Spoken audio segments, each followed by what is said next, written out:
Hey guys, what's up? It's Loco here with my two roommates, David and Joseph. Today we're actually going to be answering questions about how we got started in esports and gaming, because esports and gaming is extremely popular right now, and I know a lot of people want to get in and they don't really know how, and they're not even sure what to do about it. So hopefully this can answer questions. We have about 200 years of experience between us in video games. So yeah, let's start with intros about ourselves.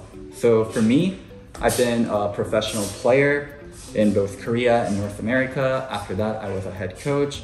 After that, I was a content creator. I also worked for an independent game developer. And now I work for a startup called Metal as a partnership manager. My name is David. I used to coach in esports. I coached all over North America, even Europe. I was an amateur all the way to LCS finals and Worlds. And now I currently work for Riot Games as a QA engineer. My name's Joseph. I was a university student and I used to teach like SATs. I got really addicted to League of Legends in college and I played a lot. I just realized I wasn't good enough, but I felt like I had some teaching background to try coaching. So that was kind of my segue into esports. I think for the past 4 years I've been doing a lot of things with 100 Days League of Legends. And now I'm currently working on software analytics for League of Legends program. Yeah, those who can't play coach. Those who can't coach scout. And those who can't coach scout. Okay. Hey guys, I want to start by quickly thanking the sponsor of this video, Raid Shadow Legends. Raid Shadow Legends is one of the most popular games in the world, and it's also consistently well supported by its developers. That's something that we can't say for almost any mobile game that's been around for this long of a time. Raid Shadow Legend is always coming out with new content, such as Clan System, the Doom Tower, and a brand new hero that I'm very excited to talk about. Let's talk about the new hero that's coming out. It's Ninja. Yes, Ninja, as in the streamer we all know. The blue-haired, bandana-wearing, cracked at every game he plays, one of the most recognizable faces in the industry, that Ninja. I think it's so cool that Ninja was able to get his own champion, and it actually looks like him. And he has a lot of cool weapons and skills too. He's got that sword, or if you want to be more technical, a katana, a bow and arrow, and he also controls both ice and fire powers. Wow. Raid Shadow Legends, when's my champion ever gonna come out? And guys, let me tell you something. When a streamer partners up with a game to get their character in there, they want to make sure this character is strong. They want to make sure people play him a lot. And I can promise you that Ninja will be incredibly strong in Raid Shadow Legend. So how do you get him? It's real easy.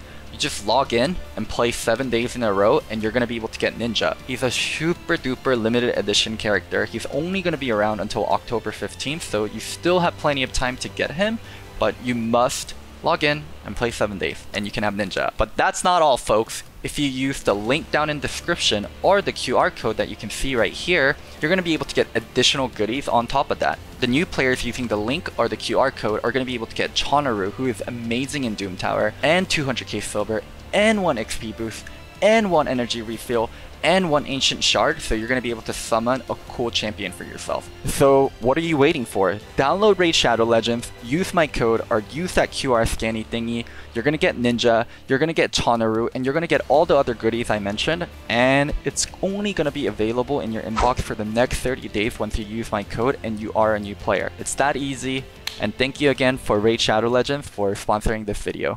So the first most common question that we get is something that Joe actually answered for us, but it's how you got started in esports. For me, it's really simple. I don't think it's going to be very applicable, but I got started as a professional gamer. I was playing Dota pretty much all my teenage life, so I was really good at League of Legends, and I was one of the first gen pro gamers. But more interestingly, how I got started at other jobs, which is probably also not applicable, is through connections. People knew me, people knew people that were looking for jobs that had my skill set, so I got pretty much set up. So yeah, I don't think that's much help to you guys. Why don't you tell us more about how you got started into coaching, with Alliance and everything? So this was when coaching was very new. There really wasn't coaching. And I was one of the few retired players that was still very on point about the game, I want to say, and very cerebral. So Andy Din, the owner of TSM, reached out to me and asked me if I wanted to coach.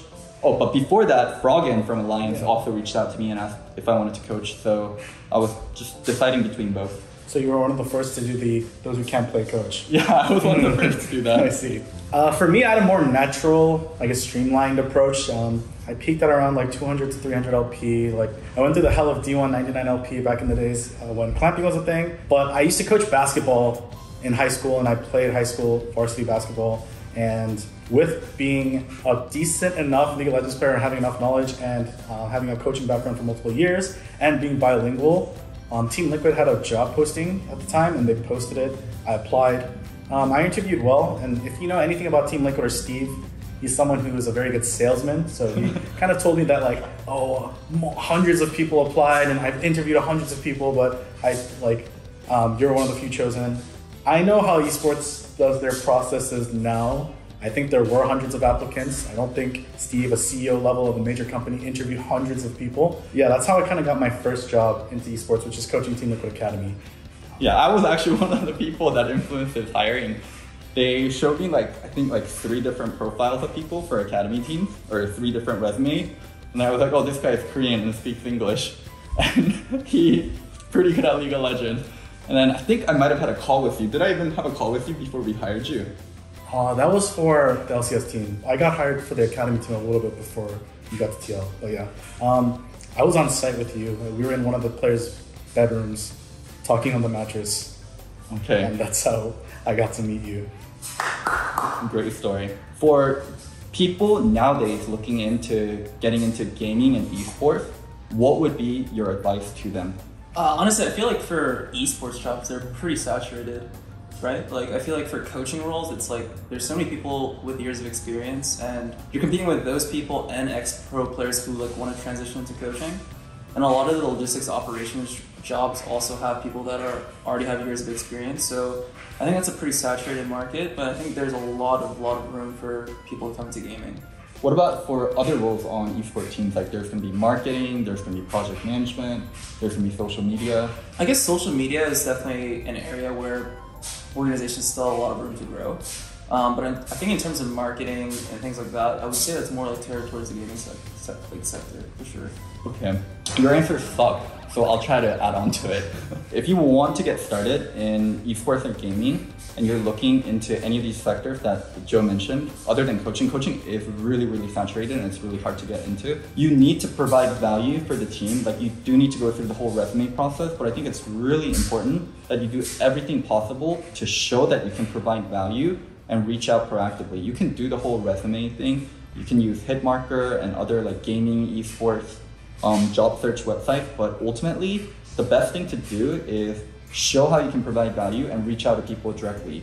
You have Twitter, you have cold emails. You need to just directly reach out to people within the organization that you want to work for and show that you can do something. So for example, if I wanted to do marketing, I would put together a marketing pitch or a marketing deck for the team or the company that I want to work for, and I would cold email that, I would try to DM that, I would do everything within my power to get in front of that person, because we live in an age with social media and the digital everything going on that makes it easy for you to reach someone if you really, really want to.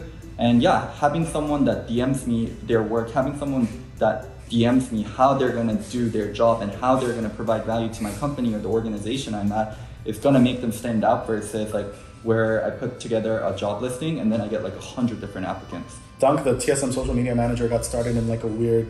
He had a fan account. Yeah, he had a fan account. Think of that what you will, but he reached out and was very proactive about his presence and what he could bring in terms of value. For coaching, although I do think it's really saturated, I do think a system in Europe is very good. And maybe if North American teams get their amateur teams or amateur system a little bit more further along, then we can do something similar. I think a lot of coaches come from coaching top tier regional leagues and making connections.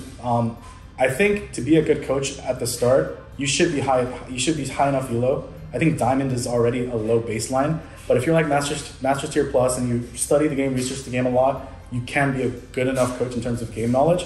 Start with an amateur team, do well there, get results, however you need to get results, and then kind of look for mentors and actually compete in the amateur circuit and then try to go from there. Obviously, you're competing against, like Joe said, former players, current coaches, and the market is really hard for new people to come into. but it's not impossible. And I think if you are good enough, passionate enough, then you should be able to at least get started there. Would you guys recommend it?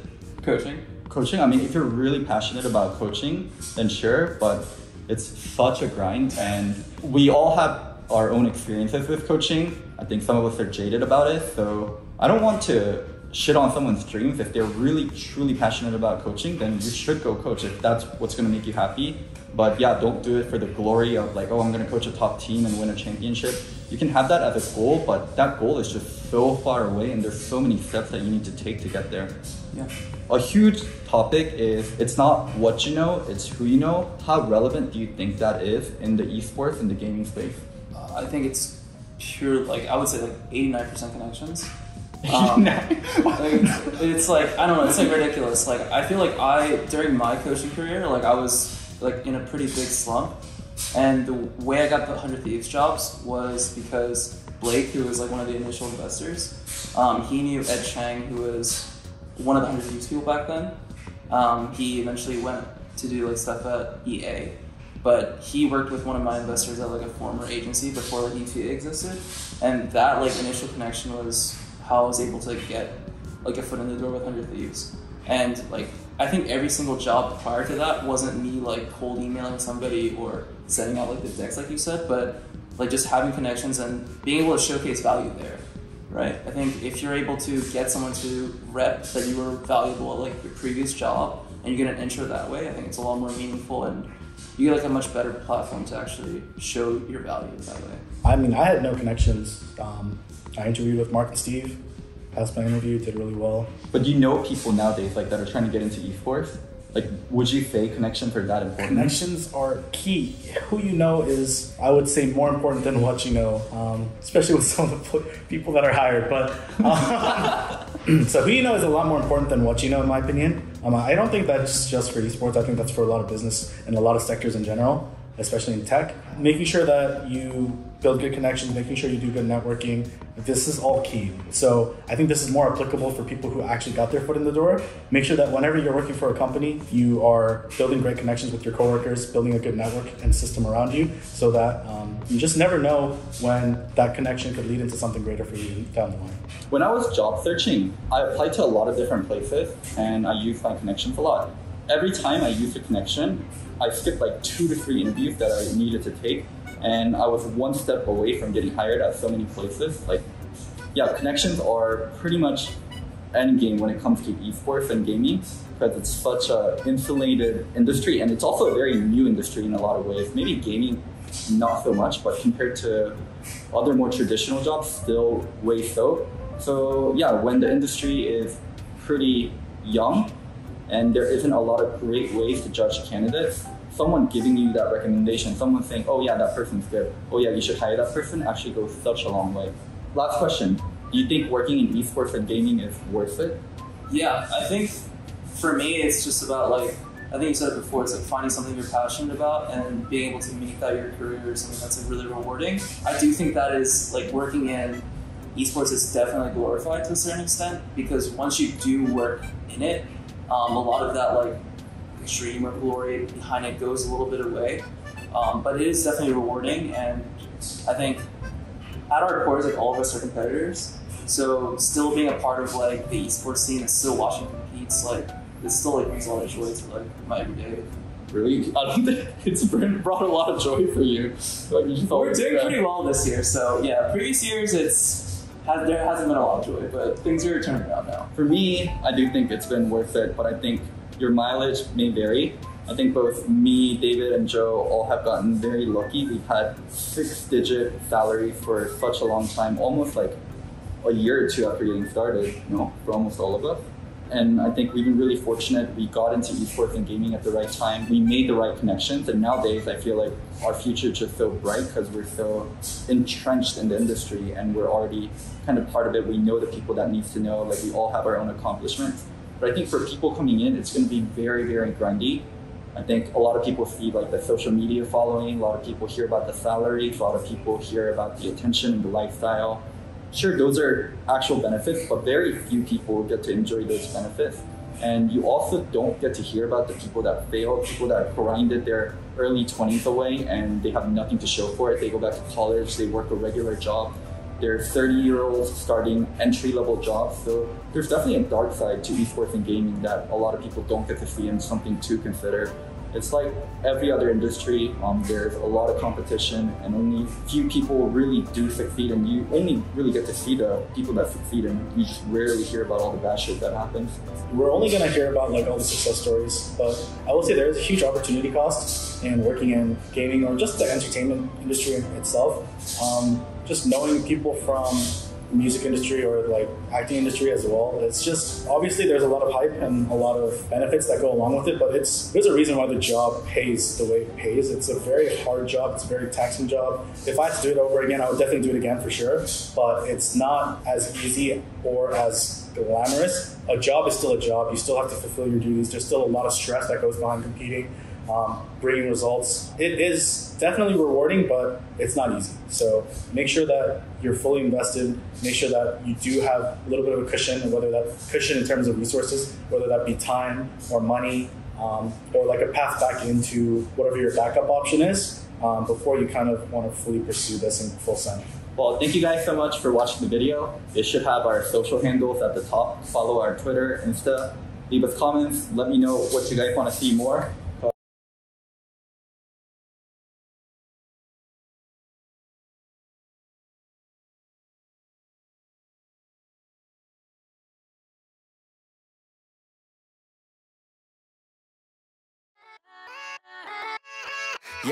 Yeah, let's go. I ain't the first with the curse, with the thirst that I wanna be better, not worse, man it hurts. I'm on this earth with my words and I put them all together, insert, cause I wanna have worth.